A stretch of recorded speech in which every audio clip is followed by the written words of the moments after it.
آگے ارشاد فرمایا فصلا، اور نماز پڑھی۔ سب سے پہلی بات کی کہ کامیاب وہ ہوا جس نے اپنا تزکیہ نفس کیا، دوسری بات کہی کہ جس نے اللہ کے ذکر کی چوٹ لگائی، اور تیسری بات کہی فصلا، اس نے نماز پڑھی۔ یہ وہ چیز ہے کہ عملی طور پر اگر بندہ اس کے اوپر عمل پیرا ہوتا ہے تو پیچھے والی دونوں چیزوں کے اوپر وہ بندہ پورا عمل پیرا ہوتا ہے۔ لیکن اگر بندہ نماز نہ پڑھے اور جتنے مرضی دعوے کرتا رہے کہ میرے دل کے اندر حسد بھی نہیں ہے، بغض بھی نہیں ہے، کینہ بھی نہیں ہے، میں اللہ کا ذکر بھی کرتا ہوں، لیکن نماز نہیں پڑھتا، یہ نماز وہ عملی مشق ہے جو آگے والے بندے کو یہ تاثر دیتی ہے کہ اس بندے کے دل میں حسد بھی نہیں ہے، بغض بھی نہیں ہے، کینہ بھی نہیں ہے، یہ اللہ کا ذکر بھی کرتا ہے، ہر وقت اللہ کو یاد رکھتا ہے۔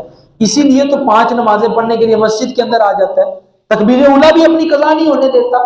تو یہ وہ چیز ہے عملی طور پر جو بندے کو جو ہے وہ احکامات کے دائرے کے اندر لا کر کے کھڑی کر دیتی ہے۔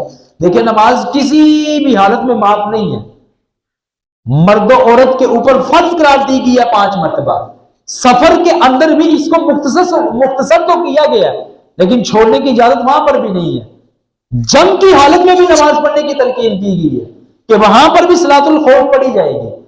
تو نماز ایک اتنا اہم فریضہ ہے کہ جس کو کسی بھی حالت میں چھوڑنے کی اجازت نہیں ہے۔ اب نماز ہے کیا؟ تو اللہ تبارک و تعالیٰ نے ارشاد فرمایا وَأَقِمِ الصَّلَاةَ لِلذِّكْرِ، نماز کو میرے ذکر کے لیے قائم کرو۔ یعنی نماز قائم کرنا گویا کہ تم میرا ذکر کر رہے ہو، تمہیں یاد ہے کہ کوئی ہے ذات جو مجھے دیکھ رہی ہے، اسی وجہ سے تمہیں 5 وقت جو نماز پڑھنے کے لیے مسجد کے اندر آتا ہوں۔ تو یہ وہ چیز ہے جو انسان کو فرمان الہی کے دائرے سے باہر نہیں نکلنے دیتی۔